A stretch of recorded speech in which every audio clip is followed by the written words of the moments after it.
ಎಲ್ಲರಿಗೂ ನಮಸ್ಕಾರ. ಕನ್ನಡ ಕ್ವಿಜ್ ಲೋಕಕ್ಕೆ ನಿಮಗೆಲ್ಲ ಸ್ವಾಗತ. ನಾವು ಕೇಳುವ ಪ್ರಶ್ನೆಗೆ ನೀವು ಕಮೆಂಟ್ ಮೂಲಕ ಉತ್ತರಿಸಬಹುದು. ಹಾಗೆ ಚಾನಲನ್ನು ಲೈಕ್ ಮಾಡಿ, ಸಬ್ಸ್ಕ್ರೈಬ್ ಮಾಡಿ, ಸಪೋರ್ಟ್ ಮಾಡಿ. ಮೊದಲ ಪ್ರಶ್ನೆ, ಲೋಹದ ಕಾರ್ಬೋನೇಟ್ ಆಮ್ಲದೊಂದಿಗೆ ಪ್ರತಿಕ್ರಿಯಿಸಿದಾಗ ಉಂಟಾಗುವ ಕ್ರಿಯೆಯ ಉತ್ಪನ್ನಗಳು ಯಾವುವು? ಆಪ್ಷನ್ ಎ ಉಪ್ಪು ಮತ್ತು ಹೈಡ್ರೋಜನ್, ಆಪ್ಷನ್ ಬಿ ಇಂಗಾಲದ ಡೈಆಕ್ಸೈಡ್, ಆಪ್ಷನ್ ಸಿ ಉಪ್ಪು, ಇಂಗಾಲದ ಡೈಆಕ್ಸೈಡ್ ಮತ್ತು ನೀರು, ಆಪ್ಷನ್ ಡಿ ಉಪ್ಪು, ಇಂಗಾಲದ ಡೈಆಕ್ಸೈಡ್ ಮತ್ತು ಹೈಡ್ರೋಜನ್.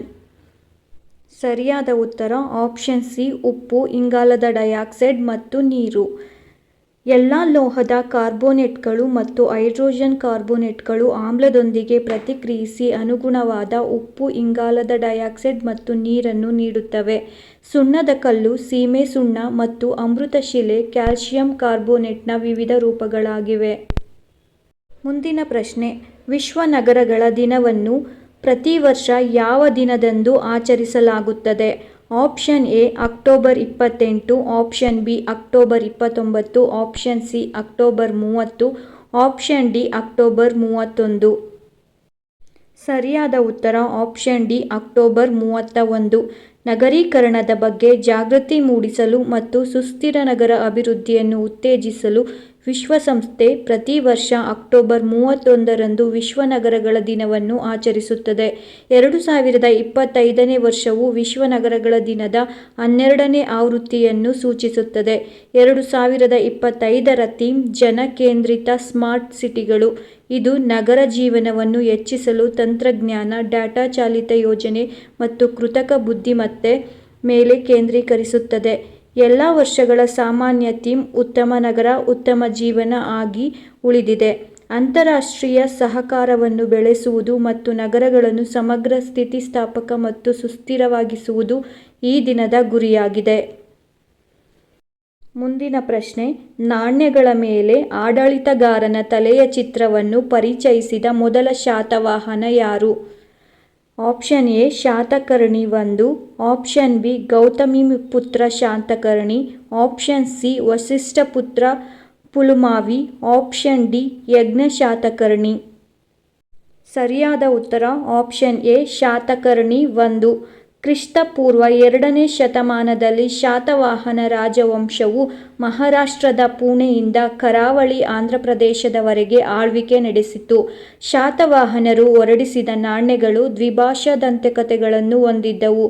ರಾಜರ ಹೆಸರುಗಳನ್ನು ಪ್ರಾಕೃತ ಮತ್ತು ಕೆಲವು ದಕ್ಷಿಣ ಭಾರತೀಯ ಭಾಷೆಯಲ್ಲಿ ಉಲ್ಲೇಖಿಸಲಾಗಿದೆ. ಶಾತವಾಹನ ರಾಜರು ಬೌದ್ಧ ಧರ್ಮವನ್ನು ಉತ್ತೇಜಿಸಿದರು. ನಾಣ್ಯಗಳ ಮೇಲೆ ಆಡಳಿತಗಾರನ ತಲೆಯನ್ನು ಪರಿಚಯಿಸಿದ ಮೊದಲ ಶಾತವಾಹನ ರಾಜ ಶಾತಕರ್ಣಿ 1. ಮುಂದಿನ ಪ್ರಶ್ನೆ, ಗೌತಮ ಬುದ್ಧನ ಒಬ್ಬನೇ ಮಗನ ಹೆಸರೇನು? Option A Rahul, option B Channa, option C Kanthala, option D Chunda. ಸರಿಯಾದ ಉತ್ತರ ಆಪ್ಷನ್ ಎ ರಾಹುಲ್. ರಾಹುಲ್ ಎಂಬುದು ಗೌತಮ ಬುದ್ಧನ ಏಕೈಕ ಪುತ್ರನ ಹೆಸರು. ಮುಂದಿನ ಪ್ರಶ್ನೆ, ಕೆಳಗಿನವರಲ್ಲಿ ನಾಗಾನಂದ ಬರೆದವರು ಯಾರು? Option A Banabhatta, option B Simhanada, option C Pulakeshin II, option D Harshavardhana. ಸರಿಯಾದ ಉತ್ತರ ಆಪ್ಷನ್ ಡಿ ಹರ್ಷವರ್ಧನ. ವರ್ಧನ ರಾಜವಂಶದ ಚಕ್ರವರ್ತಿ ಹರ್ಷವರ್ಧನನು ನಾಗಾನಂದ ನಾಟಕವನ್ನು ಬರೆದನು. ಇದು ನಾಗರರನ್ನು ಉಳಿಸಲು ಜೀಮೂತವಾಹನನ ಆತ್ಮತ್ಯಾಗದ ಕಥೆಯನ್ನು ವಿವರಿಸುತ್ತದೆ. ಇದು ಜ್ಞಾನೋದಯಗೊಳಿಸುವ ಬುದ್ಧ ದಂತಕಥೆಯನ್ನು ಹೊಂದಿದೆ ಮತ್ತು ಇದು ಭಾರತೀಯ ನಾಟಕದ ಅತ್ಯುತ್ತಮ ಕೃತಿಗಳಲ್ಲಿ ಒಂದಾಗಿದೆ. 12ನೇ ಶತಮಾನದ ಹಿಂದಿ ಮಹಾಕಾವ್ಯದ ಅಲ್ಲಾ ಕಾಂಡನ ಕಥಾವಸ್ತು ಈ ಕೆಳಗಿನ ಯಾವ ಯುದ್ಧಗಳಲ್ಲಿದೆ? ಆಪ್ಷನ್ ಎ ಮಂದಸೌರ್ ಕದನ, ಚಿತ್ತೋರ್ ಕದನ, ಮಹೋಬಾ ಕದನ, ತರೈನ್ ಕದನಗಳು. ಸರಿಯಾದ ಉತ್ತರ ಆಪ್ಷನ್ ಸಿ ಮಹೋಬಾ ಕದನ. ಕ್ರಿಸ್ತ ಶಕ 1182ರಲ್ಲಿ ಮಹೋಬಾ ಕದನದಲ್ಲಿ ಪೃಥ್ವಿರಾಜ್ ಚೌಹಾಣ್ IIIರ ವಿರುದ್ಧ ಹೋರಾಡಿದ ಪರಧಿದೇವ. ಈ ಯುದ್ಧವು ಅಲ್ಲಾಕಾಂಡದ ವಿಷಯವಾಗಿದೆ. ಇದು ಹಿಂದಿಯಲ್ಲಿನ ಆರಂಭಿಕ ಕಾವ್ಯಕೃತಿಯಾಗಿದ್ದು ಇದು ಧೈರ್ಯಶಾಲಿ ಕೃತ್ಯಗಳನ್ನು ವಿವರಿಸುವ ಹಲವಾರು ಲಾವಣಿಗಳನ್ನು ಒಳಗೊಂಡಿದೆ. ಮುಂದಿನ ಪ್ರಶ್ನೆ, ಭಾರತದ ಯಾವ ರಾಜ್ಯವು ತನ್ನ ಮೊದಲ ಡ್ರೋನ್ ಶಾಲೆಯನ್ನು ಇತ್ತೀಚೆಗೆ ಉದ್ಘಾಟಿಸಿದೆ? Option A Haryana, option B Madhya Pradesh, option C Maharashtra, option D Goa. ಸರಿಯಾದ ಉತ್ತರ ಆಪ್ಷನ್ ಬಿ ಮಧ್ಯಪ್ರದೇಶ. ಕೇಂದ್ರ ನಾಗರಿಕ ವಿಮಾನಯಾನ ಸಚಿವ ಜ್ಯೋತಿರಾದಿತ್ಯ ಸಿಂಧಿಯಾ ಮತ್ತು ಮಧ್ಯಪ್ರದೇಶ ಮುಖ್ಯಮಂತ್ರಿ ಶಿವರಾಜ್ ಸಿಂಗ್ ಚೌಹಾಣ್ ಗ್ವಾಲಿಯರ್ನಲ್ಲಿ ಮೊದಲ ಡ್ರೋನ್ ಶಾಲೆಯನ್ನು ಉದ್ಘಾಟಿಸಿದರು. ಡಿಸೆಂಬರ್ 2021ರಲ್ಲಿ ಗ್ವಾಲಿಯರ್ನಲ್ಲಿ ಡ್ರೋನ್ ಮೇಳವನ್ನು ಆಯೋಜಿಸಿದ ದೇಶದ ಮೊದಲ ರಾಜ್ಯವು ಮಧ್ಯಪ್ರದೇಶವಾಗಿದೆ.